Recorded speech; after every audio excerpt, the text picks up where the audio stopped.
What up, boys, and welcome back to another video. So in this series, I'm basically doing some of the most popular 5-man gold farms, but I'm doing them solo, just to see if there's any point in trying to do it solo at all. Like, how good is it actually to do solo?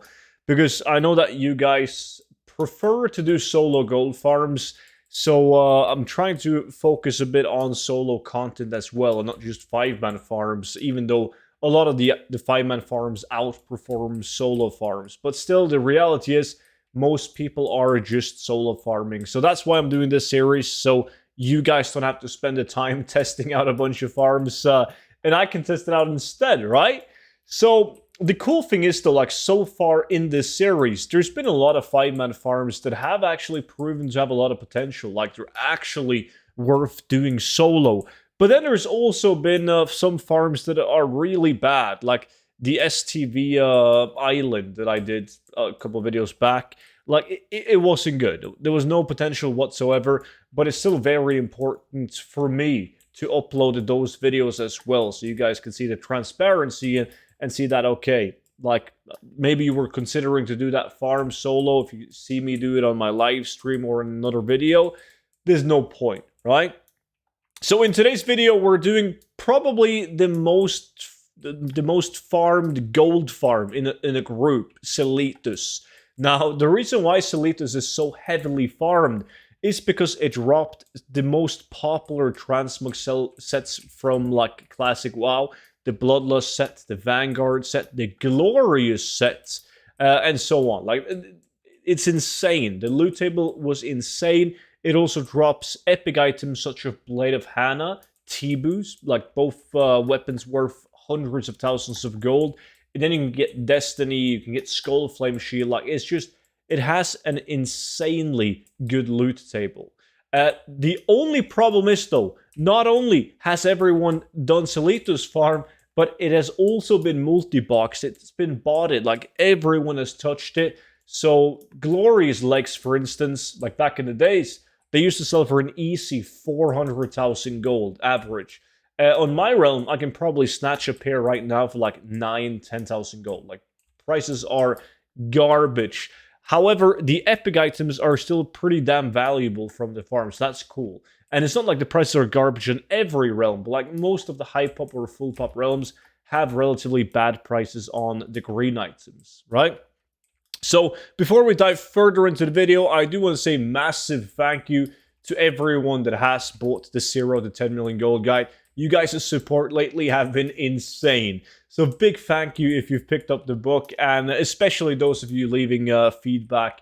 It's really cool to see that you guys are happy with the product. Like, that really makes my day. So thank you for that. And if you haven't grabbed it yet and you were interested in it, you can check it out clicking the link down below. But don't forget to use the discount code, the Dragonflight, and you will get it for 50% off. Now, this obviously includes like every single future update. So when Dragonflight comes out, I'm just going to update that very exact book with Dragonflight updates and send out all those updates to you for free, for life.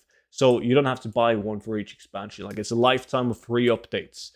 But back to the farm. Selitus, there might be one guy, maybe half a guy, who don't know what this farm is. But it takes place in Selitus at the Twilight Base Camp. And we're killing these boys right here. As you can see, I'm doing this solo. I got a relatively decent speed set on this druid. I'm in balance because in cat form I'm gonna run out of energy. That's how many mobs I'm killing. And as you can see, you will never run out of mobs. Like, it's impossible to run out of mobs on this farm. Like, there's not enough. Like, global cooldowns prevents you from killing as many mobs as you could kill, right? Which is what makes it so powerful in a 5-man. But the question is still, how good is it solo, right? So I got to make this very clear. The potential, like the upside on this farm, is massive. You can have 50 people doing 1 hour of Selitus each, right? And they will have completely different results, because one guy will get a bunch of good green items. One guy will get like different epic items. It's massive RNG, like any other farm, because my results from an hour were extremely bad. But then again, you can go on, you can do an hour of sulfuric, which has the same loot table, and you can make like 0 gold because you don't get anything of value. And the next guy walks in and get a ton of items worth something. So what really matters on this farm for me is how does the how is the density? Can you keep on killing mobs? Because one of these dudes have the same chance at dropping a skull flame shield as any of the other mobs with a skull flame shield in the loot table, right?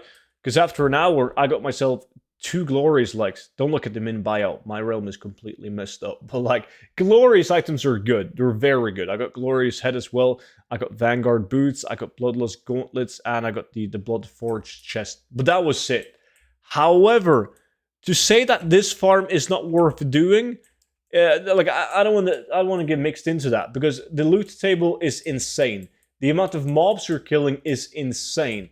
So if you're like getting into transmog, you should get these sets on the auction house, because they are good sets in the most case, right? Even if you have a low price at them, it's still your best bet for the most part to get like the epic items that these guys can drop, right? So I would say that this is a super valid farm as long as the prices aren't 99 gold each glorious gauntlets like I have. It's still valid, but like you shouldn't expect to make big bucks every single hour, right? Like most people that watches my videos, at least if they haven't really done a lot of gold farming in the past, they can run into a dungeon, do 10 runs, spend an hour on it, and not really make a lot of gold, and they just give up and like, shit, this gold farm is horrible. But if they did that over like 100 runs or 200 runs of that dungeon, then they would get like a better picture on the average gold per hour, and they would be like, hey, shit, it's not actually that bad. So I think that's going to be the case of Selitas as well. If you sit down and you do Selitas and you solo kill these guys for 10, 20 hours, I think the average gold per hour in market value of the items you're going to get is going to be pretty good. Because all it takes is like 1 skull flame shield, that's a 400,000 gold. And on that item alone, your gold per hour in 10 hours is like 30 to 40,000 gold on that one item. They're like excluding everything else that you get farming those 10 hours, right? So just because of the fast pace of the mobs like that are spawning in, the fact that your global cooldown is the only thing that prevents you from killing enough mobs, because the respawn rate is insane. I would actually much rather do this solo than to do sulfuric. Sulfuric is one of those dungeons that used to be very good, but then Selitas happened, and now I don't really tell people to go and do sulfuric to fill up their auction house. They're better off doing Selitas, right? And in the 5-man, that's definitely true. But now that I've tested this out solo, I can honestly say that that's also true for solo Selitas over a dungeon like sulfuric that has the same item. So yeah, please let me know what you guys think about Selitas solo.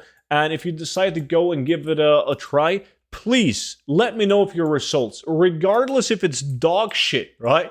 I just want to see what people are getting from doing this solo. Because I've had people in my Ludopurser challenges doing Selitas solo in the past, and they've done really good, but it's RNG. They've been lucky. They've been getting the good items, right? So please let me know down below. And if you guys got any suggestions on what I should do next, like which solo farm should I do next that's usually farmed in a 5-man, just let me know down below in the comment section. But that was pretty much it for today's video. So thank you all so much for watching. Big thank you to the YouTube memberships. And I'll see all of you guys back in at tomorrow's video. But until then, have a good one. Bye-bye.